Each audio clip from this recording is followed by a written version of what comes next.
అందరికీ నమస్కారం. Welcome to Prajakshetram. TDP, Janasena, BJP పార్టీల మధ్య పొత్తు సీట్ల పంపకాలు పూర్తయినా జనసేనకు వచ్చిన సీట్లు జనసేన త్యాగం చేయగా మిగిలిన సీట్లపై చర్చ జరుగుతూనే ఉంది. టీడీపీ, జనసేన పొత్తులో భాగంగా మొదట 24 సీట్లు దక్కించుకున్న జనసేన 24 సీట్లు తక్కువ అనే వారికి బదులుగా గాయత్రి మంత్రం ఉదాహరణ చెప్పిన పవన్ కళ్యాణ్ గారు ఆ 24 సీట్లలో కూడా 3 సీట్లు బీజేపీకి త్యాగం చేసి మిగిలిన 21 సీట్లకు పరిమితం అయ్యారు. పంపకాల్లో త్యాగాలు పోను మిగిలిన 21 సీట్లపై ఏం చెప్పాలో పవన్ కళ్యాణ్ గారికి అర్థం కాలేదో ఏమో కానీ పొంతన లేని సందేశాలతో ఇరుకున పడుతున్నారు.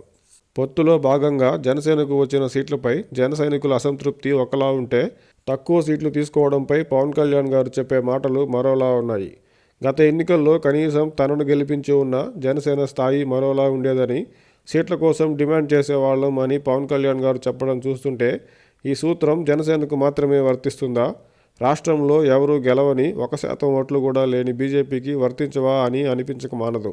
గత ఎన్నికల్లో 6% ఓట్లున్న జనసేనకు 21 సీట్లు ఇస్తే 1% కూడా లేని బీజేపీకి 3-4 సీట్లకు మించి ఇవ్వకూడదు కదా. అందుకే పవన్ కళ్యాణ్ గారు చెప్పే గత ఓటమి పాఠాలు ఇప్పుడు తీసుకున్న సీట్లకు సరిపోవని చెప్పొచ్చు. రాష్ట్రంలో వైసీపీని, జగన్మోహన్ రెడ్డి గారిని ఓడించాలన్న ఒకే ఒక్క లక్ష్యంతో టీడీపీతో పొత్తుకు వెళ్లిన పవన్ కళ్యాణ్ గారు బీజేపీని సైతం ఒప్పించగలిగారు. పవన్ కళ్యాణ్ గారు తన లక్ష్య సాధనకు ఎంచుకున్న పొత్తులో తానే తగ్గాలి కానీ డిమాండ్ చేసే అవకాశం తక్కువగా ఉంటుంది. దానికి తోడు జనసేనకు ఓట్లు పెరిగిన బలమైన నాయకులు లేమి ఉంది. అందుకు పవన్ కళ్యాణ్ గారు పోటీ చేసిన భీమవరమే ఉదాహరణ.